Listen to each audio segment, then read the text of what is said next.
From an employee who goes on to profess his hatred for children at a children-focused business, you definitely just drop that in there because, as bad as this comes across, sometimes I feel like you're an 8-year-old.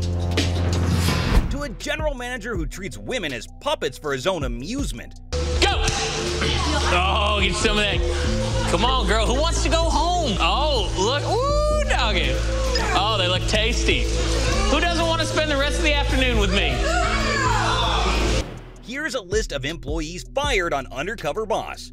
So hang on, because things are about to get heated. In today's video, we're going to see some people getting fired on Undercover Boss. So sit back, relax, and without further ado, let's get straight into the content, guys. We're starting off with a delivery driver who at first seems like he knows what he's doing, but eventually reveals in a conversation that he'd been super neglectful with the work. In Season 5, Episode 3, we were introduced to Jane Grody-Abel, the chairwoman and owner of Donato's Pizza. She naturally wanted to ensure that the 50-year-old family business is being effectively managed at all of its branches. Donato's, with over 5,000 employees, is one of the most lucrative pizza chains in the country. But maybe it doesn't have the best employees all over, because you're going to be completely stunned by her interaction with a delivery driver. Let's see how it all goes. Today I'm at our campus location at The Ohio State University, and I'm going to be working as a delivery driver. A delivery driver is a really important part of our business, and the reason for that is they're actually taking our product to the customer's home. So they have to be respectful, they have to be courteous, they have to drive within the guidelines of the law, because they're representing Donato's out on the road. Hi, is Aaron here? Hey, how's it going? That's Hey. me. Oh, hi. Hey, nice to meet you. And so Aaron and Jane, who's disguised as Kathy, hit the road to deliver pizzas. And then comes the first stop, and it all seems to be going pretty well. You want to address the customer by their name, tell them the total. Hey, what's up, Mark? How you doing? Good, how are you? I'm pretty good.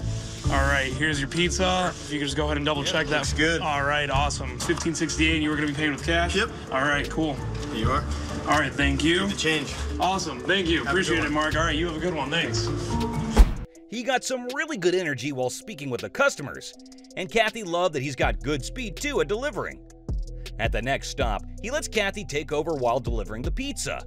Aaron goes on to say that he's going to make her up her game and become the best delivery driver by the end of the day. So we do know that the guy sounds dedicated to the job by this point. And he actually makes her do the delivery correctly and times her for it. And when she does it while keeping time in check, he even appreciates her. It's impressive to see people so dedicated to their jobs. By this point, she's really happy with Aaron and how he engages with customers. But let's not be so sure, because what he's going to say next is going to change everything.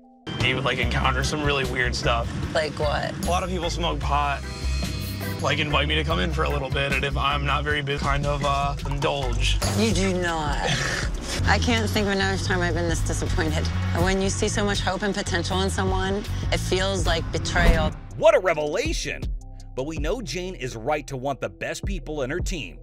She's extremely disappointed and feels it's not only unsafe, but also illegal. It's illegal, and it's just not okay. But he put a lot of people at risk. She even wanted to take off her disguise and fire him there herself. But she obviously couldn't blow her cover already. She didn't even want to get back in the car with him and pretty much wanted to drive the car herself, presuming that he must have smoked up earlier. You did it really. Should I drive back to the store? Should you drive back to the store? But she maintains her composure and soon after this, tells him that she'd fire a guy if he was working under her and smoking pot because it puts so many people's life in danger. And to which he responds by saying he'd never tell his boss that he does it. If my delivery driver did that, I would fire them. Well, I don't tell my bosses that I do that. Oh boy, he pretty much walked right into it.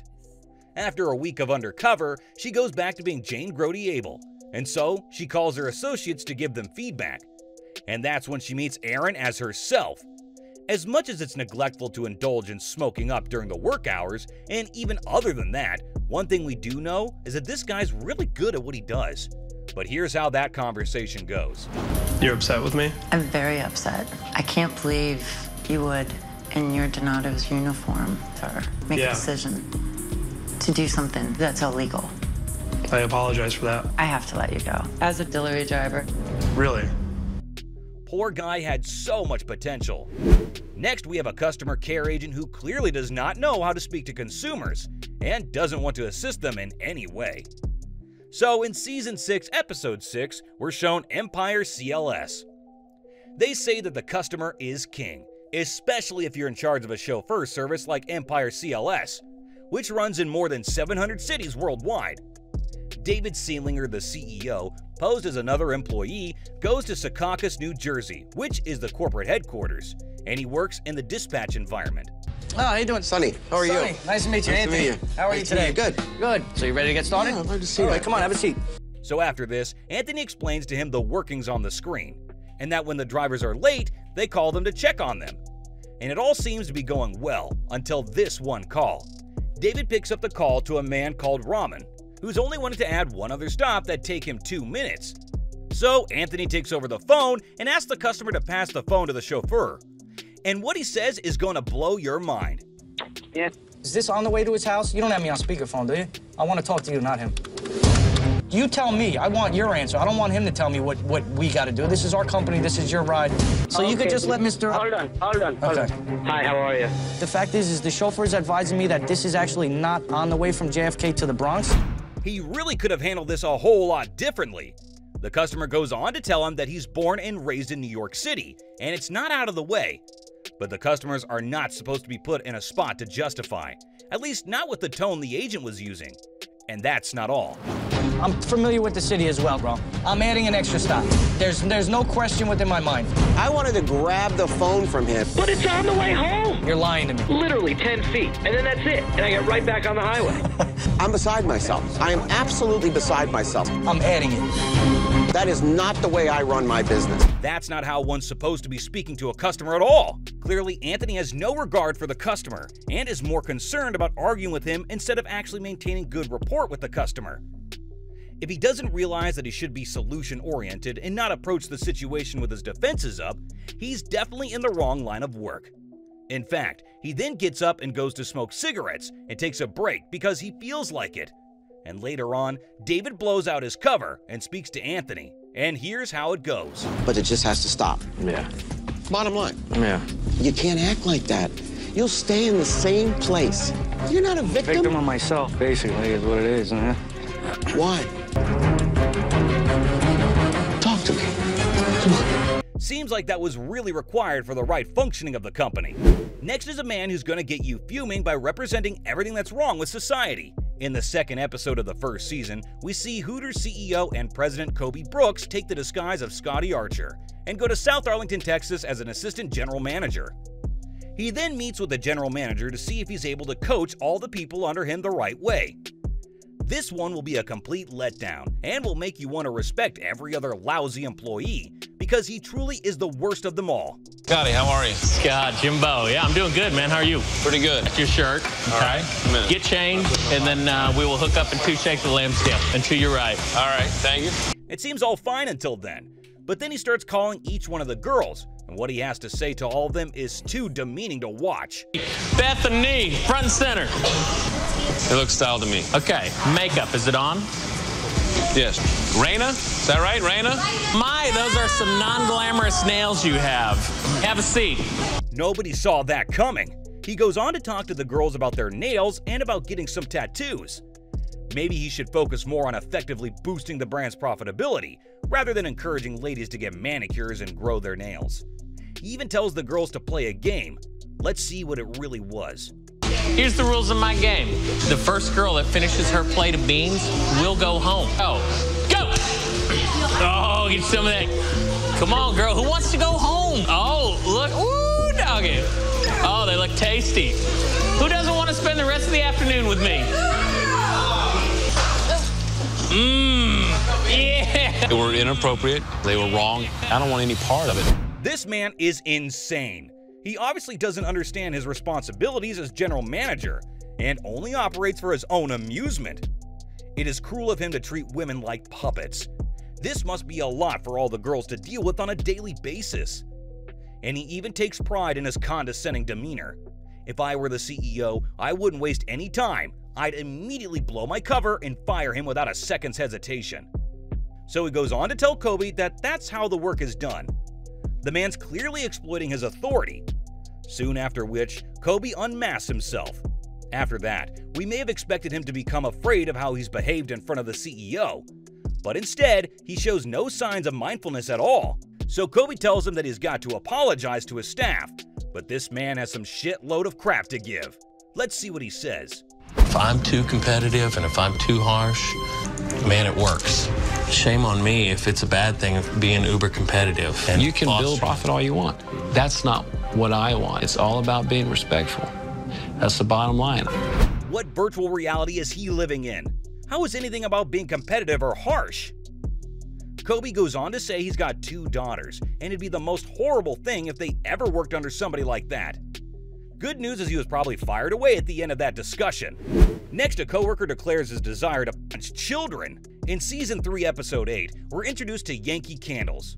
Harlan Kent, the CEO of Yankee Candles, disguised himself as an out-of-work chef looking to learn about the retail business, and goes to the flagship store in South Deerfield, Massachusetts. Blaze, an associate, initially seemed like a super competent employee as he was running him through the workings. Soon after which, a customer comes with her child. We can see that Harlan is all friendly with the child and assists him with the candle. But soon after they leave, here's what happens. These people are incredibly nice. They're not all gonna be like that. The little kid, they'll just kinda wanna make a mess. They're gonna come up. Let's go. I dropped it. You definitely just dropped that in there, because We were stunned to watch that. He didn't take all that long to express his annoyance at the mess children make. He goes on to explain how he's got the worst anger there is. But that does not imply that you would act irrationally towards those around you. That's not all. He then expresses his hate for all people in general. He's just doing his job so he keeps a smile on his face, but he's got no tolerance for anybody around. he's angry about something, but that's not great for all the rest of the team who does think that it's a great place to work. As bad as this comes across, sometimes I feel like you're an 8-year-old. And no, that is still not all. He kept on ranting that they dip the candle a million times and leave a mess. He goes on to blabber his relentless aversion to kids and the mess they cause, which makes him utterly furious. And after which, he then takes Harlan to explain how to put the hand in wax. After some time, they go outside and have a talk, and we can suspect that Blaze has probably understood that Harlan has something to do with the business, because he's unnaturally comfortable with it. And if anything, pretty good at the work, so it cannot be his first time. He's really suspicious. I don't like deceiving him. I'd feel a lot more comfortable if I just say, here's who I am. And so he unmasks his real identity, and Blaze gets really scared considering that he's told the CEO that at times he feels like punching an 8-year-old. This is a job where you need to be passionate about it, or it's probably not necessarily the best place for you. I'm going to need to talk with him some more because I need to get a lot more information before I can make an informed decision here. It's natural that he'd want the best staff for his business. He eventually has a meeting with them, and Harlan seems to believe that this is not even something Blaze is interested in. To which Blaze responded with honesty, saying it's all about the paycheck. He goes on to vent how he's got it all tough at his home, and those feelings get projected while he's at work. It all goes pretty well considering Harlan is up for helping the boy with what job he's best suited for. Blaze should be thankful considering that Harlan, despite being the CEO, is willing to bend backwards and help him with things that clearly do not benefit him or his company. With that, sadly, we've come to the end of the video. Which employee did you find to be the worst? Let us know in the comments down below. If you liked our video, be sure to drop a like and subscribe if you haven't already. Thanks for watching, guys.